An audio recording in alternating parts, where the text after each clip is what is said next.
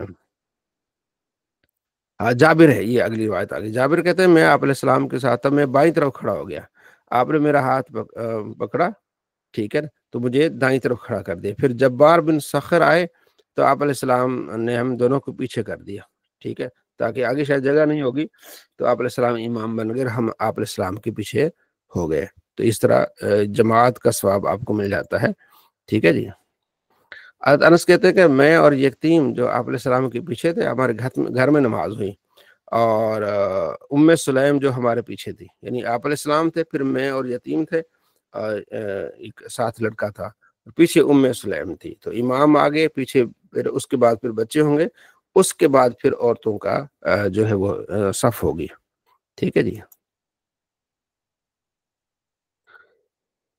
حضرت ابو بکرہ کہتے ہیں کہ وہ نبی علیہ السلام کی طرف گئے، جب آپ علیہ السلام نماز پڑھا رہے تھے تو جب پہنچے تو وہ راکیون، آپ علیہ السلام رکوع میں چلے گئے، فراکا، تو حضرت ابو بکرہ بھی کیا ہو گئے، رکوع میں چلے گئے، قبل ان یصل الی الصف، صف کو ملنے سے پہلے وہ رکوع میں چلے گئے، پھر 1-2 قدم چل کے صف مل گئے، ثم مشى الی الصف، پھر صف کی طرف چلے گئے، فذکر ذلک للنبی، اس کا ذکر وہ آپ علیہ السلام کی بارگاہ میں فرمایا، زادک اللہ حرصا ولا تعد، اللہ تیرے اس حرص میں اضافہ فرمائے لیکن دوبارہ نہیں کرنا، مطلب یہ کہ آپ کا یہ حرص تھا کہ جماعت میں شامل ہو جائیں، لیکن اس طرح صف سے پہلے آپ نے رکوع میں نہیں جانا، تو اس سے پتہ چلا کہ وہ اکیلے جا کے پیچھے صف میں کھڑے ہوئے نا رکوع میں ہی فوراً، تو ان کی نماز کو آپ علیہ السلام نے دوبارہ لوٹانے کا حکم نہیں دیا، پیچھے جو تھا لوٹانے کا حکم تھا وہ استحبابی تھا، ٹھیک ہے، تاکہ ان کو تعلیم ہو، تو نماز یہاں جو آپ علیہ السلام نے ابو بکرہ کو حکم نہیں دیا، تو یہ ایک دلیل ہے کہ اکیلے اگر کوئی پیچھے نماز پڑھتا ہے اس کی نماز نہیں ٹوٹے گی، تو آپ علیہ السلام نے تعلیم دی ہے کہ وہ آگے صف میں آ کے مل کے کھڑا ہو، ٹھیک ہے۔ اور یہاں مجھے حدیث یاد آ گئی، ابو بکرہ یہ صحابی، ایک ابو بکر ہے، ابو بکرہ صحابی، غالباً 400 سم تھنگ حدیث ہے، 430 نمبر حدیث ہے، یا آگے پیچھے حدیث ہے مجموع الزوائد میں، تو آپ علیہ السلام نے ابو بکرہ سے فرمایا کہ ابو بکرہ 4 چیزیں ہونا، 5ویں چیز مت بننا، پہلے عالم بنو، عالم نہیں تو طالب علم رہو، طالب علم نہیں تو علماء کی مجلس میں بیٹھو، آتے رہو جاتے رہو، چوتھا اگر یہ نہیں تو علماء سے محبت کرتے رہو، چوتھی 4 چیزیں، 5ویں نہیں بننا، ہلاک ہو جاؤ گے، تو راوی اپنے استاد سے پوچھتے ہیں کہ 5ویں کیا، فرمایا یہ کہ نہ عالم ہے، نہ طالب علم ہے، نہ علماء سے محبت کرتا ہے، نہ ان کی مجلس میں جاتا ہے، تو پھر اب کیا ہے، ان سے بغض رکھتا ہے، وہ ہلاک ہو جائے گا۔ تو یعنی آپ دیکھ رہے ہیں سوشل میڈیا پہ اسی طرح، نہ عالم ہے نہ علماء کے پاس بیٹھتے ہیں بلکہ نفرت کرتے ہیں، اور یہودیوں کا طریقہ ہے یہ، ان کی واردات یہ ہے کہ مسلمان علماء سے نفرت کریں، بغض رکھیں، اور پھر ہمارے ہتھے چڑھ جائیں۔ اکثر لوگ ایسے وہی ہتھے چڑھتے ہیں جو علماء سے بغض رکھتے ہیں، پھر وہ نیچری ہو جاتے ہیں، دہری ہو جاتے ہیں، کیونکہ علماء کے پاس نہیں بیٹھتے، دلائل نہیں سنتے۔ تو ابو بکرہ یہ صحابی کو آپ نے فرمایا عالم بنو، پہلا کیا ہے، عالم بنو یا طالب علم، تو آپ جو سیکھ رہے ہیں ماشاءاللہ علم سیکھ رہے ہیں، یہ بہت بڑی بات ہے، طالب علم بننا، بلکہ انسان کو تو ساری زندگی طالب علم ہی رہنا چاہیے، سیکھتے سکھاتے رہنا چاہیے، یہ بہت بڑی خوش نصیبی کی بات ہے۔ تو یہ ابو بکرہ صحابی سے ایک روایت تھی۔ اگلے حدیث میں کہ آپ علیہ السلام ہمیں حکم دیتے کہ اگر 3 ہو تو ان میں سے ایک کو امام بنا لے، ٹھیک ہے جی۔ عمار بن یاسر مدائن میں نماز پڑھا رہے تھے، تو وہ جگہ تھی، ایک مقام تھوڑا سا اونچا تھا، تو وہاں کھڑے ہو کے نماز پڑھانے کی کوشش کی، تو حضرت حذیفہ بھی وہاں تھے، تو انہوں نے ان کو ہاتھ سے پکڑ لیا، اس حدیث کا خلاصہ بیان کر رہا ہوں، انہوں نے ہاتھ سے پکڑ کے نیچے لائے ان کو نا، جیسے ہاتھ پکڑا تو خود نیچے آ گئے، تو حضرت حذیفہ نے کہا کہ تم نے نہیں سنا آپ علیہ السلام سے کہ امام جب بنے وہ کسی قوم کا تو اس سے آپ کا مقام اونچا نہیں ہونا چاہیے، ٹھیک ہے، تو حضرت عمار نے کہا بھائی مجھے پتہ چل گیا، جیسے آپ نے ہاتھ میرا پکڑا نا، بات مجھے یاد آ گئی، تو میں اس لیے نیچے آ گیا۔ تو امام جو ہے وہ کیا ہوگا، وہ جہاں مقتدی ہے انہی کے ساتھ رہے گا، بس تھوڑا بہت فرق ہوگا، آدھے فٹ کا فرق تو ہے، لیکن 2-4 فٹ کا فرق اس کو قابل قبول نہیں ہے، ٹھیک ہے۔ اب یہ نہیں کہ امام جو ہے وہ نیچے ہو اور مقتدی نیچے ہو اور امام اونچے ہو جگہ پر ہو، ایسا نہیں ہے، آپ علیہ السلام نے ایک دو مرتبہ ایسا کیا، جب آگے آئے گا، جب ممبر بنایا گیا تو آپ نے تعلیم کے لیے اب ممبر پہ جاتے تھے، قرات کرتے تھے، رکوع کرتے تھے، پھر سجدے کے لیے پھر نیچے آ جاتے تھے، سجدہ کر کے پھر اوپر چلے جاتے تھے، تو آپ صرف تاکہ صحابہ دیکھیں کہ کیسے نماز ہوتی ہے. تو جب آپ نے سکھا دی، اب کوئی بھی بندہ جو ہے امام بنے گا تو امام الگ جگہ پر نہیں ہوگا. ہاں یہ ہو سکتا ہے کہ اونچی جگہ امام ہے تو امام کے پیچھے دو بندے کھڑے ہیں، دو ہو گئی، ایک صف ہو گئی، دو بندوں کی، تین بندوں کی. اس کے بعد اگر پیچھے 7 بھی لائنیں ہیں، 8-10 لائنیں ہیں، وہ نیچے بھی چلی جائیں تو کوئی مسئلہ نہیں ہے. ٹھیک ہے، اکیلا امام نہ ہو، ہاں امام کے ساتھ 1-2 صف ہو تو پھر تو کوئی مسئلہ نہیں ہے. ٹھیک ہے جی. یہ ہے کہ امام اسی جگہ کا. یہ اگلی حدیث جو وہی میں آپ کو سنا رہا ہوں کہ جو ممبر پر آپ صلی اللہ تعالیٰ علیہ وآلہ وسلم چڑھ کے پھر صحابہ کو نماز پڑھائی.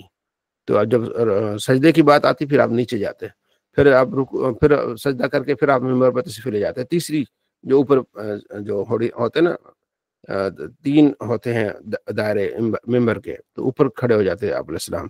مقصد یہ، اور اس میں فرمایا ایھا الناس انما صنعت ھذا لتعموا بی ولتعلموا صلاتی، یہ میں نے اس لیے کیا کہ تم اس کو سیکھو، یہ نماز ہے میری، اس نماز کو کیا کرو تم سیکھو. یہ آپ علیہ السلام نے ارشاد فرمایا. حضرت عائشہ فرماتی کہ آپ علیہ السلام حجرے میں ہوتے تھے، لوگ آپ علیہ السلام کے پیچھے نماز پڑھتے تھے. اب حجرے میں ہونا اس طرح ہے کہ آپ علیہ السلام کا حجرہ چھوٹا تھا، تو یہاں شارحین کہتے ہیں کہ وہ جو اعتکاف میں آپ علیہ السلام بیٹھے نا، یہ خاص طور پر یہ بات ہوئی ہے رمضان میں. تو رمضان میں اعتکاف کے لیے چٹائی کا حجرہ بنایا جاتا تھا، تو وہ ایک مسجد میں ہی ہوتا تھا. پھر صحابہ پیچھے آپ علیہ السلام کے پیچھے نماز پڑھتے تھے. ادروائز ایسا نہیں ہو سکتا کہ امام ایک کمرے میں ہو، مقتدی پیچھے پڑھ رہے ہوں. ٹھیک ہے نا. تو یہاں حجرے سے مراد چٹائی کا جو اعتکاف والے کے لیے بنایا جاتا ہے. ٹھیک ہے نا. مالک اشری کہتے ہیں کہ آؤ میں تمہیں نبی علیہ السلام کی حدیث نماز سکھاتا ہوں. آپ علیہ السلام نے نماز قائم کی، پھر صف بنائی مردوں کی، اور اس کے بعد پھر بچوں کی صف ہو گئی. ٹھیک ہے، پہلے مردوں کی صف ہوگی، اس کے بعد بچوں کی ہوگی، اور اگر فیمیل ہے تو اس کے بعد ان کی ہوگی. ٹھیک ہے، اس کے بعد اگر ہجڑے ہیں تو ان کے بعد اینڈ پہ ہجڑوں کی ہوگی، ہجڑوں کا الگ ہے. ٹھیک ہے جی. حضرت قیس بن عباد کہتے ہیں کہ میں نماز میں تھا، مسجد میں تھا، کہ ایک بندے نے پیچھے مجھے پکڑا تھوڑا سا نا، میں مجھے پکڑ کے نیچے پیچھے کر دیا، تو میں نماز ہی بھول گیا یہ کس نے مجھے کر دیا. تو وہ حضرت ابی بن کعب تھے، بہت بڑے صحابی ہیں. ٹھیک ہے، تو انہوں نے پھر بعد میں نماز کے بعد کہا اللہ تجھے خوش رکھے، کوئی غم نہ تمہیں پہنچے.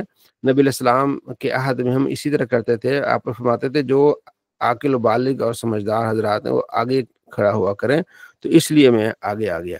پھر آپ نے کھڑے ہو کے لوگوں کو واعظ و تبلیغ فرمائی کہ اہل عقد ہلاک ہو گئے، خود رب کعبہ کی قسم.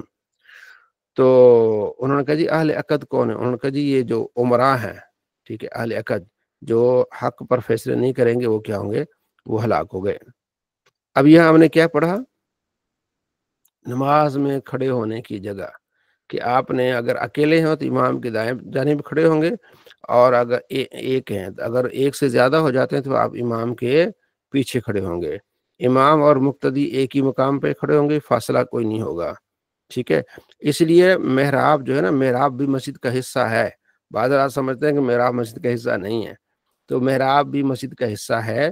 امام جو ہے کم سے کم اتنا پیچھے ہوگا کہ اس کی 4 انگلیاں جو ہے نا وہ پچھلی صف کے ساتھ ہوں گی، تاکہ ایسا محسوس نہ ہو کہ امام اندر محراب میں ہو اور مقتدی باہر ہوں. اس لیے اس کو مکروہ جانا گیا کہ امام فلی جو ہے وہ اندر محراب میں ہو. نہیں، امام کچھ امام کا حساب نے دیکھا ہوگا نا، 4 انگلیاں یا 1 آدھا فٹ پیچھے ہوتا ہے. تو امام جو ہے الگ مقام پہ نہیں ہوگا. ٹھیک ہے، تو اس لیے مسجدوں میں آپ نے یہ دیکھا ہوگا کہ امام بالکل پیچھے ہوتا ہے تھوڑا سا. تو یہ لازمی ہے. آگے امامت کا، امامت کون کرائے؟ ٹھیک ہے، تو آپ علیہ السلام کے صحابی عبداللہ بن مسعود، یعنی ابو مسعود، ایک عبداللہ بن مسعود ہے، ابو مسعود انصاری، کہتے ہیں کہ آپ علیہ السلام نے فرمایا کہ یا ام القوم، امام قوم کی امامت سب سے زیادہ اقرأہم لکتاب اللہ، سب سے بڑا قاری وہ کرے گا. فإن كانوا في القراءات سواء، قراءت میں برابر ہے، فعالم بالسنہ، جو سب سے بڑا عالم ہے وہ. پھر اگر اس میں برابر ہیں تو پھر ان میں سے جو ہجر جس نے پہلے کی ہے، اگر ان میں سے برابر ہے تو جو عمر میں سب سے پہلے ہے.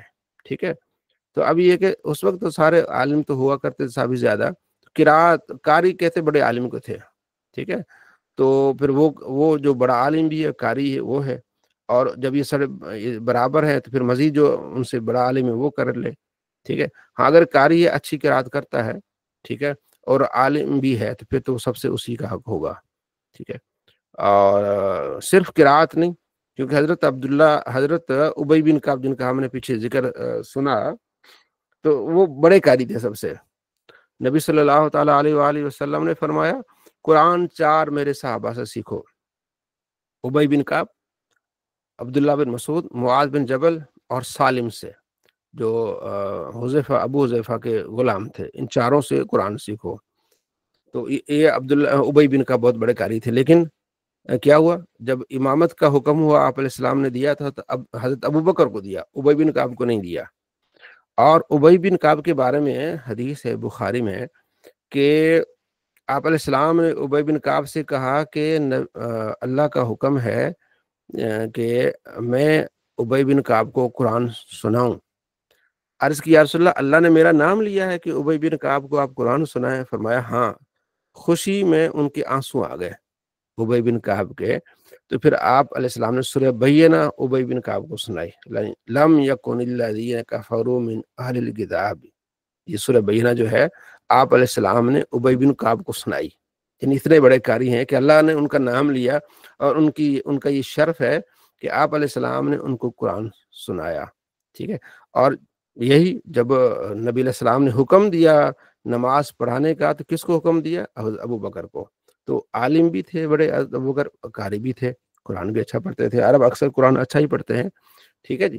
تو صرف قاری ہونا وہ ساتھ عالم ہونا، اس کی زیادہ کیا ہے پھر فضیلت ہو جاتی ہے۔ اس لیے میں جو ہم نے جو درس بنایا ہوا ہے، جیسے کل میں نے بتایا تھا، تو ہم نے درس میں، ہمارا درس جو ہوتا ہے وہ فیمیل کے لیے ہے، تو اس میں ہم نے حفظ نہیں رکھا ہوا، کیونکہ بچیوں کے لیے حفظ ٹھیک نہیں ہے۔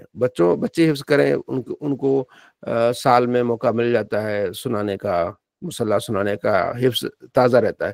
جو بچیاں ہیں پھر جوان ہو جاتی ہیں، بعد میں پھر شادی ہو جاتی ہے، اپنے اپنے گھر چلی جاتی ہیں، پھر بچے، پھر یہ وہ، ان کا قرآن بھول جاتا ہے، بڑا ان کے لیے مسئلہ ہوتا ہے، پریشان رہتی ہیں۔ تو مفتی اکمل صاحب کی بھی اس پر ویڈیو، پھر اس کے بعد میں نے ویڈیو بنائی کہ آپ بچیوں کو عالمہ بنائیں، ٹھیک ہے نا۔ تو ہمارے ہاں اکثر ہوتا ہے نا کہ میرا بیٹا بھی حافظ بن جائے یا میری بیٹی حافظ بن جائے، بیٹیوں کو عالمہ بنائے، ترجمہ پڑھائیں، ٹھیک ہے نا۔ تو ہم اپنے درس میں ان بیٹیوں کو ترجمہ پڑھاتے ہیں، اور جو ہے نا ناظرہ پڑھاتے ہیں، عالمہ بناتے ہیں ان کو۔ تو عالمہ کا بہت زیادہ اس کا جو ہے نا وہ درجہ بہت ہے۔ عربی میں الحافظ کل جاہل، حافظ جاہل کی طرح ہوتا ہے، اس نے طوطی کی طرح رٹنا ہوتا ہے، اسے نہیں پتا کیا ہے۔ بعض اوقات یہ ہوتا ہے کہ آپ زیادہ جان رہے ہوتے ہیں، ٹھیک ہے نا، وہ 3 سال سے اس کو رٹ رہا ہوتا ہے، ٹھیک ہے۔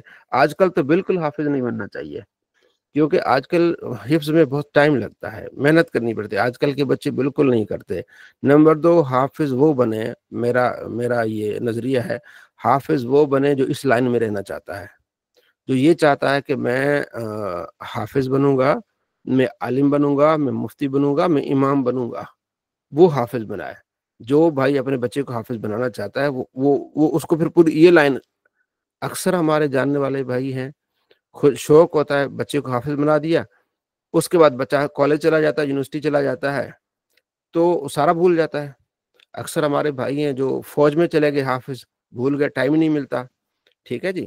تو اسی لائن میں ہے تو پھر آپ ان کو حافظ بنائیں، تو بہتر ہے کہ آپ ان کو عالم دین بنائیں۔ عالم دین کہیں بھی جائے گا فائدہ ہوگا، کوئی بھی کام کر لے، تجارت کر لے، کوئی مسئلہ نہیں، امام نہ بھی بنے کوئی مسئلہ نہیں ہے۔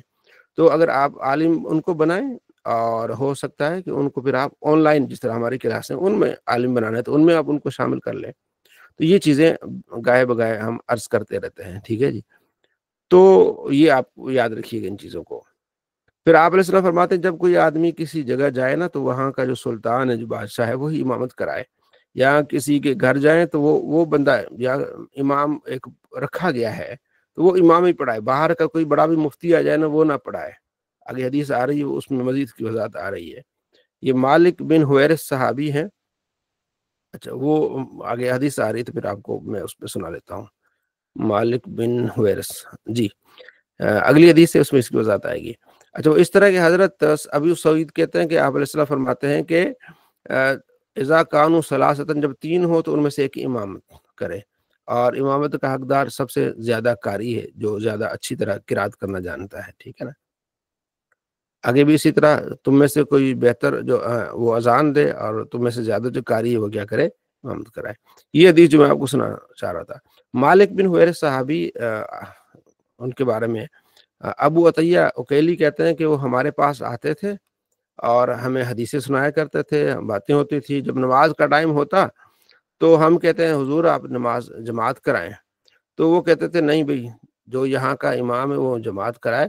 میں تمہیں ایک حدیث سناتا ہوں کہ آپ علیہ السلام فرماتے ہیں کہ جب کوئی آدمی کسی قوم کے پاس جائے تو ان کی امامت نہ کرائے، اور امام ان میں سے ہونا چاہیے، یعنی اگر انہوں نے امام مقرر کیا ہوا تو ان میں سے ہونا چاہیے، ٹھیک ہے نا۔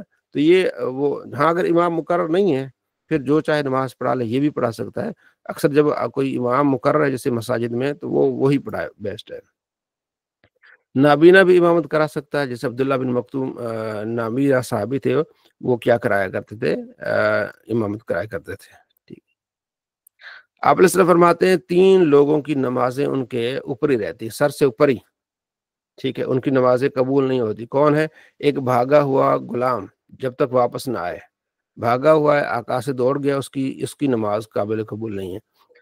دوسرا وہ عورت جو اپنے شوہر کو ناراض کرتی ہے، ٹھیک ہے جی، شوہر کے پاس نہیں آتی، ٹھیک ہے۔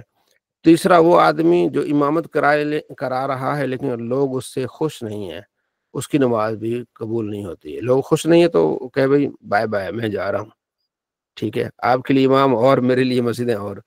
تو جب امام کو ناپسند کرے لوگ تو اس کی نماز قانون سے اوپر نہیں جاتی۔ اگلے حدیث میں بھی اسی طرح ہے، ٹھیک ہے جی۔ تو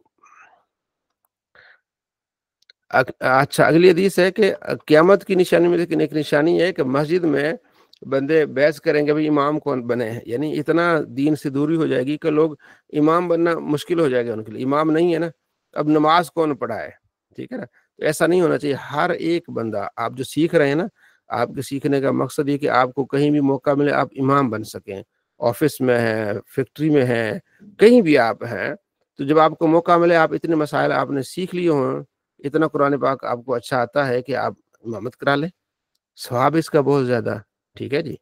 تو آپ امام بن جائے۔ اور مجھے یاد آ رہا ہے جب ہم پڑھتے تھے درس میں، تو ایک دن ہمیں استاد نے ہم سے پوچھا، غالباً دوسری کلاس تھی، عالم کی درس نظامی کی دوسری یا تیسری کلاس تھی، تو استاد نے پوچھا بھی آپ لوگ کیا کیا بننا چاہتے ہو؟ کسی نے کہا ٹیچر بننا چاہتا ہوں، کسی نے کیا کہا، تو استادوں نے کہا امام بنو۔ کیوں؟ قرآن پاک میں ہے وَجَعَلْنَا لِلْمُتَّقِينَ إِمَامًا، اللہ ہمیں پرہیزگاروں کا امام بنا دے۔ سورہ الفرقان کے آخری آیات میں سے ہے کہ اللہ مجھے لوگوں کا امام بنا دے، تو فرمایا امام بنا کرو، ٹھیک ہے۔ تو اللہ نے عزت دی۔ تو یہ ہے کہ امام، آپ جب بھی موقع ملے آپ امام بنے لوگوں کو، ٹھیک ہے جی۔ نماز کا حکم دے، نماز پڑھائیں گے، ٹھیک ہے جی۔ حضرت عمر بن ابسا کہتے ہیں کہ ہم ایک گھاٹ پہ رہتے تھے، یہ بخاری کی حدیث ہے، اس میں بہت سارے مسائل جو ہیں وہ، ہم گھاٹ پہ رہتے، گھاٹ وہ ہوتا ہے نا کہ اس جگہ ہوتی ہے جہاں ارد گرد گھر ہوتے ہیں، وہاں پانی ہوتا ہے، لوگ آتے جاتے وہاں رہتے ہیں، سایہ ہوتا ہے، پھر لوگ پانی پیتے ہیں، پیدل سفر کیا کرتے تھے، اس کو گھاٹ بولتے ہیں۔ وہاں رہ کرتے تھے، لوگ آتے تھے جاتے تھے، بتاتے تھے کہ نبی علیہ السلام نے جو وہ اعلان نبوت کیا ہے، کچھ لوگ سن کے آتے تھے، وہ فرماتے تھے، وہ کہتے تھے کہ نبی علیہ السلام کہتے ہیں کہ وہی آئی ہے، لیکن اکثر لوگ رکے رہتے تھے کہ جب ان کی قوم نے ان کو مان لیا نا پھر ہم آپ کو مان لیں گے۔ جب فتح مکہ ہوئی نا تو لوگوں کو پتہ لگا کہ ان کی قوم مان لیا اور یہ مکہ فتح ہو گیا ہے، پھر لوگ بہت جلدی کرنے لگے مسلمان ہونے میں۔ عمر بن ابسا کہتے ہیں کہ پھر میرے والد صاحب بھی اپنے قبیلے سے پہلے جا کے مسلمان ہو گئے، پھر وہ نماز آپ علیہ السلام نے سب سے پہلے ان کو نماز سکھائی۔ جب آئے واپس تو انہوں نے کہا جی آپ علیہ السلام نے فرمایا کہ کوئی اذان دے اور جس کو قرآن زیادہ آتا ہے تو وہ کیا کرے، نماز پڑھائے۔ انہوں نے دیکھا جی کس کو قرآن زیادہ آتا ہے، تو میں تھا، مجھے قرآن زیادہ آتا تھا کیونکہ وہ قافلے آتے تھے، وہ قرآن پاک کی تلاوت کرتے تھے، عربی لوگوں کو جلدی آ جاتے ہیں، تو میں پھر وہ آیات وہ صورت یاد کرتا تھا، دہراتا رہتا تھا، تو مجھے کافی قرآن پاک یاد ہو گیا نا۔ انہوں نے کہا جی یہ بچہ ہے جو قرآن پاک اس کو زیادہ یاد ہے. انہوں نے جی مجھے آگے کر دیا. میں کوئی 6-7 سال کا تھا، میری عمر 6-7 سال تھی. جب میں نماز پڑھانے لگا تو نماز کے بعد ایک عورت وہاں سے کہنے لگی بھائی امام صاحب کے کپڑے تو پورے کر لیا کرو، اس کی پیچھے سو تو اس کی تو چوترن نظر آتی ہے اس کی. امام صاحب جو رکوع میں جاتے ہیں لباس پورا نہیں تھا. اب غریبی کا زمانہ بھی تھا اور اس حساب سے انہوں نے کہا جی انہوں نے بعد میں پھر میرے لیے کپڑا خریدا، پوری قمیص میں نے پہنی. مجھے بڑی خوشی ہوئی اس قمیص کے ملنے کی. اچھا تو ایک تو یہ پتہ چلا غریبی کا زمانہ تھا، ٹھیک ہے نا. اچھا اس میں سے بہت سارے مسائل، ایک یہ کہ بچہ امام بن سکتا ہے کہ نہیں بن سکتا. تو احناف اور شوافی اور دیگر اماموں کا اس میں اختلاف ہے. احناف کہتے ہیں کہ بچہ جو ہے امام نہیں بن سکتا، بچوں کا بن سکتا ہے لیکن جو بالغ ہے ان کا نہیں بن سکتا. ٹھیک ہے جی. یہاں جو اس حدیث کا جو جہاں ایک بچہ بنا ہے یہ ابھی اسلام کے ابتدائی دور تھا. ٹھیک ہے، اب اتنا تفصیلی سے معاملات نہیں آئے. تو جب تفصیل سے معاملات آئے تو پھر یہ ہے کہ اب بالغ امامت کریں گے، بچے امامت نہیں کریں گے، کیونکہ بچے پر تو فرض ہی نہیں ہے. جو جس پر فرض ہی نہیں نماز، ٹھیک ہے، تو وہ جن پر فرض نماز وہ ان کے پیچھے کیسے نماز پڑھیں گے. ٹھیک ہے. دوسری بات یہ کہ یہ آپ دیکھیں یہ امام صاحب کے کپڑے پورے نہیں ہیں. اگر آپ اس حدیث سے یہ لیتے ہیں کہ عمر بن افسہ نے نماز پڑھائی ہے تو اس میں یہ بھی تو ہے کہ ان کا لباس پورا نہیں تھا. ٹھیک ہے نا. وہ کہتے ہیں نا وہ چڈی پہن کے انہوں نے نماز پڑھائی ہے، تو آپ کوئی پڑھائے گا اس طرح چڈی پہن کے نماز؟ ٹھیک ہے جی. تو یہ چیزیں بڑی اہم ہیں. تو حدیث کو سمجھنے کے لیے آپ کو پورا ذخیرہ حدیث دیکھنا پڑے گا. تو احناف کہتے ہیں کہ نہیں، آپ کو امام وہ بنانا پڑے گا جو بالغ ہو، لباس پورا ہو. جیسے آستہ پہلے صحابہ کرام ایک لباس میں پہنتے تھے، جیسے آگے پھر تفصیل آتی گئی، آسانی آتی گئی، تو آپ کا لباس بھی مکمل ہونے لگا. یہ ساری چیزیں ہیں. ٹھیک ہے. اچھا عبداللہ بن عمر کہتے ہیں کہ جب مہاجرین مدینے آئے، ٹھیک ہے، تو ان کے امام سالم تھے. ابو حذیفہ کا جو غلام تھا نا سالم، وہ امام تھے. حالانکہ اس میں عمر بھی تھے، ابو سلمہ بھی تھے، بڑے بڑے صحابہ تھے، لیکن سالم جو غلام تھا وہ امامت کرایا کرتا تھا. غلام بھی امامت کرایا کر سکتا ہے. اگلی حدیث وہی ہے کہ 3 شخص ایسے ہیں جن کی نماز ان کے سر سے اوپر نہیں جاتی، ایک بالش بھی نہیں جاتی. ایک وہ آدمی جو امام کرائے، لوگ اس کو ناپسند کر رہے ہیں. وہ عورت جس نے رات گزاری ہے اس حال میں کہ اس کے شوہر اس سے ناراض ہے. اور وہ 2 بھائی جو آپس میں دوری اختیار کر دی، انہوں نے ناراض ہو گئے بھی نہیں بات کرنی، تو ان کی نماز بھی قبول نہیں ہوتی. تو دوریاں مٹانی چاہیے، نفرتیں ختم کرنی چاہیے، تو تب نماز کیا ہوگی؟ قبول ہوگی. باب مال امام. ٹھیک ہے. امام کے بارے میں کیا ہے؟ ٹھیک ہے، جو امام بنے تو اس میں آگے آئے گا کہ امام کو کیا کرنا چاہیے، ہلکی نماز پڑھانی چاہیے. یہ سارے پھر اس جو ہے نا یہ ٹاپک اس بارے میں ہے کہ امام کا اصل پھر کیا ہونا چاہیے. حضرت انس کہتے ہیں کہ میں نے آپ علیہ السلام کے علاوہ ایسی نماز نہیں پڑھی. آپ صلی اللہ تعالیٰ علیہ وآلہ وسلم بالکل ہلکی نماز پڑھاتے تھے، اس میں سنتیں بھی مکمل ہوتی تھی، سارا کچھ. ٹھیک ہے جی. اور بعض اوقات ایسا ہوتا تھا کہ آپ علیہ السلام بچے کی آواز سن کے نماز کو اور کم کر دیتے تھے، اس لیے کہ عورتیں پیچھے نماز پڑھتی تھی. تو بچہ جب روئے گا تو اس کی ماں کے دل میں آئے گا، تو وہ پھر پریشانی ہوگی. تو آپ علیہ السلام نماز کیا کرتے تھے؟ خفیف پڑھتے تھے، ہلکی نماز پڑھتے تھے. ٹھیک ہے. تو آپ علیہ السلام کی تعلیم یہ کہ جب کوئی امام بنے تو نماز ہلکی پڑھائے. ٹھیک ہے. اکیلے پڑھے تو جتنی چاہے آگے پڑھ لے. ٹھیک ہے. آپ علیہ السلام فرماتے ہیں انی لادخل فی الصلاۃ وانا اريد اطالها. جب میں نماز میں داخل ہوتا ہوں، شروع کرتا ہوں، تو میرا ارادہ ہوتا ہے کہ نماز کو تھوڑا لمبا کروں، لیکن میں بچے کی آواز سنتا ہوں تو پھر میں اس کو کم کر دیتا ہوں، اس لیے کہ ماں جو بچے کی آواز سنتی ہے نا، تو پھر اس کی وجہ سے ظاہر ہے آپ علیہ السلام ماہر نفسیات تھے اور آپ دوسروں کو درد کو سمجھتے تھے. اگر میں لمبی نماز کروں گا تو پھر کیا ہو جائے گا؟ ماں بیچاری تڑپتی رہے گی کہ میں نے بچے کو اٹھانا ہے. اچھا یہاں ایک حدیث مشہور ہے، میں نے تو ابھی تک نہیں پڑھی، آپ میں سے کسی نے اگر وہ حدیث پڑھی ہے تو ضرور بتائیے گا. حدیث اکثر میں نے سنی ہے، 1-2 ہمارے پڑوس میں امام صاحب ہیں، انہوں نے سنائی، میں نے ان کو بتایا بھی کہ یار حدیث اس طرح ہے، آپ جس طرح سنا رہے میں نے نہیں سنی. حدیث تو یہ ہے جو میں نے آپ کو سنائی کہ آپ علیہ السلام فرماتے ہیں کہ بچے کے رونے کی وجہ سے میں نماز کو کم کر دیتا ہوں. اچھا وہ حدیث کس طرح سناتے ہیں؟ وہ حدیث سناتے ہیں کہ نبی علیہ السلام فرماتے ہیں کہ میں نماز میں ہوتا ہوں اور میری ماں بھی اگر مجھے آواز دیتی تو میں نماز چھوڑ کے تو میں آ جاتا، اس طرح حدیث سناتے ہیں۔ تو میں نے ایسی حدیث نہیں پڑھی۔ اگر آپ میں سے کسی نے، جی گیلانی صاحب آپ نے پڑھی ہے ایسی جو ابھی کچھ کہنا بھی چاہ رہے تھے؟ چلیں دونوں کام ہو جائیں۔ گیلانی صاحب، سید طاہر گیلانی صاحب۔ جی السلام علیکم، سوری کیا فرمایا آپ نے؟ السلام علیکم۔ ہاں میں نے کہا پہلے آپ نے ہینڈ ریز کیا تھا تو وہ میں تھا کہ کیا کہتے ہیں کو حضرت پتہ نہیں بذات ہو کہ ہے سنو گا نام دیوبندی مولوی ہے، نام سنو گا الیاس گمن، جانتے ہو شاید؟ وہ کلپ میرے پاس آیا، وہ کہتے تھے امام وہ بنے جس کی بیوی خوبصورت ہو، وہ بنے رحمت شامی کے والے سے بحث کرتے ہیں، آپ نے بنے کلپ سنا اس کا؟ میں کس بن کیا جی ہمارے ساتھ جی ڈاکٹر معین شاہ صاحب۔ جی السلام علیکم ڈاکٹر صاحب۔ السلام علیکم جی وعلیکم سرکار، السلام۔ میں نے مولانا طارق جمیل صاحب سے یہ سنی تھی، ان کے کسی بیان کے تھا نا، وہ بیان کر رہے تھے، تو میں نے یہ سنی تھی کہ مجھے اگر میری ماں بھی اگر مجھے آواز دے تو میں نیت توڑ کے چلا جاؤں گا۔ تو یہ ابھی آپ جو بات بتا رہے، میں تو اس وقت حیران ہو رہا ہوں یار، اتنے بڑے عالم ہو کر کے وہ ادھوری بات کیسے کریں گے؟ ہاں وہ حدیث میں نے، جی غزالی صاحب کچھ کہنا چاہ رہے ہیں؟ جی جی اس سے پہلے بھی آپ نے نا اس روایت کے بارے میں سوال کیا تھا، 3 ماہ پہلے بھی کلاس میں بات چلی تھی، تو پھر آپ نے چیک کی تھی نا، تو روایت نکل رہی تھی لیکن وہ روایت ضعیف تھی، آپ نے خود چیک کی تھی؟ آپ نے کی تھی چیک؟ ہے اس طرح روایت؟ ہاں روایت ہے لیکن وہ ضعیف نکلی تھی، کلاس میں چیک کر لی تھی۔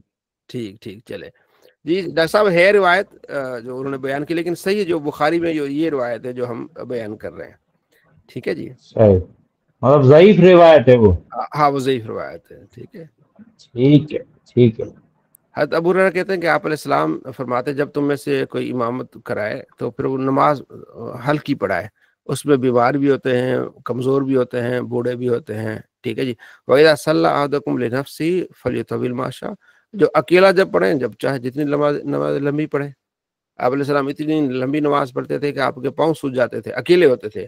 جب اکیلے نہیں جب امامت کرا رہے ہیں تو آپ بالکل چھوٹی نماز کرا رہے ہیں، ٹھیک ہے جی۔ قیس بن عازم کہتے ہیں کہ ابو مسعود نے بتایا کہ آپ علیہ السلام نے، ایک آدمی نے آپ علیہ السلام سے عرض کیا، رسول اللہ میں فلاں کی وجہ سے نا نماز لیٹ پڑھتا ہوں، امام بہت لمبی نماز پڑھاتا ہے تو اس لیے میں تھوڑا سا لیٹ آتا ہوں کہ وہ نماز پڑھا لے۔ آپ علیہ السلام بہت زیادہ ناراض ہوئے، سختی سے آپ نے منع فرمایا، ان منکم منفرین، تم لوگوں کو نفرت دلا رہے ہو، ٹھیک ہے۔ جب تم میں سے کوئی نماز پڑھے، نماز ہلکی پڑھائے، تم ضعیف بھی بڑے بھی ہوتے ہیں، ٹھیک ہے نا، کسی کا کام کاج بھی ہوتا ہے نا، ضروری ہوتا ہے، ڈاکٹر صاحب نے پیچھے آپریشن کرنا ہے، امام صاحب جو ہے وہ مغرب کی نماز میں آدھا گھنٹہ لگا لیں تو بیچارہ وہ تڑپتا رہ جائے پیچھے والا بندہ، تو ہلکی نماز پڑھائے، ٹھیک ہے جی۔ یہ آپ علیہ السلام نے تنبیہ فرمائی۔ آگے روایت آئے گی، حضرت معاذ بن جبل نے عشاء کی نماز پڑھائی، لمبی پڑھا دی، پیچھے ایک مقتدی آیا، بیچارہ محنت کش تھا، صحابی تھا، تو اس نے کہا یہ سورہ بقرہ شروع کر دی، پتہ نہیں کب ختم ہوگی، تو وہ نماز توڑ کے الگ پڑھ کے تو نکل گیا۔ لوگوں نے کہا یہ منافق ہو گیا، تو اس نے کہا میں منافق نہیں ہوں، میں شکایت لگاؤں گا۔ تو اس نے آ کے، جو پچھلی حدیث ہے نا، شکایت انہوں نے آ کے لگائی، ان کی یا رسول اللہ یہ دیکھیں یہ کیا۔ تو آپ علیہ السلام نے معاذ بن جبل کو بلایا اور آپ نے بہت زیادہ سختی کا آپ نے معاملہ فرمایا کہ یہ کیا کر رہے ہو تم، لوگوں کو نفرت دلا رہے ہو نماز نہ پڑھنے۔ مجھے کسی بندے نے ادھر آ کے کہا جی میں فلاں جگہ گیا تھا، اہل حدیث ایک عالم نے نماز پڑھائی ظہر کی، تو میں اثر میں گیا ہی نہیں، میں اثر میں نماز میں نہیں گیا، کیونکہ اس نے ظہر میں اتنی لمبی نماز پڑھائی، تو میں نے کہا اثر میں بھی ایسے پڑھائیں گے، تو اس لیے لوگ متنفر ہوتے ہیں۔ میرے ایک دوست نے آ کے مجھے بتایا کہ میرے چاچو آئے تھے شہر سے، کیونکہ ہم تھوڑا گاؤں میں رہتے ہیں ادھر فیصل آباد میں، تو شہر سے آئے تو اپنے بیٹے کو کہنے لگے بیٹا اثر کا ٹائم ہوا ہے، چل نماز پڑھ کے نکلتے ہیں، حافظ صاحب جو ہے نا یہ مفتی صاحب ہلکی نماز پڑھاتے ہیں۔ تو وہ آئے نماز پڑھ کے چلے گئے، تو انہوں نے مجھے یہ بتایا، مطلب اس کا فائدہ یہ ہو کہ ہلکی نماز پڑھائیں گے، اگر کسی کو جلدی بھی ہوگا انہیں پتا ہے ہلکی نماز پڑھائیں گے۔ ہلکی سے مراد یہ نہیں کہ سنت مکمل نہ ہو، یعنی جو اذکار ہیں سبحان ربی الاعلیٰ، سبحان ربی العظیم، یہ 5-7 مرتبہ پڑھے جائیں، تسلی ہو، لیکن اتنی تسلی بھی نہیں کہ جناب علی 20 سے 25 منٹ لگ جائیں، تو یہ نفرت دلانے والی بات ہے۔ اہل حدیث حضرات جو سب سے ہلکی نماز تھی وہ نماز جنازہ ہے، صرف 4 تکبیریں ہیں، اللہ اکبر اللہ اکبر اللہ اکبر اللہ اکبر، 4 تکبیریں ہیں، تو اس نماز کو پونے گھنٹے تک لے گئے ہیں۔ ہمارے یہاں نماز ہوئی تھی، بندے بے ہوش ہو گئے تھے، جنازہ گرمی میں، بھائی نماز جنازہ تو ہے ہی بہت ہلکی ہے،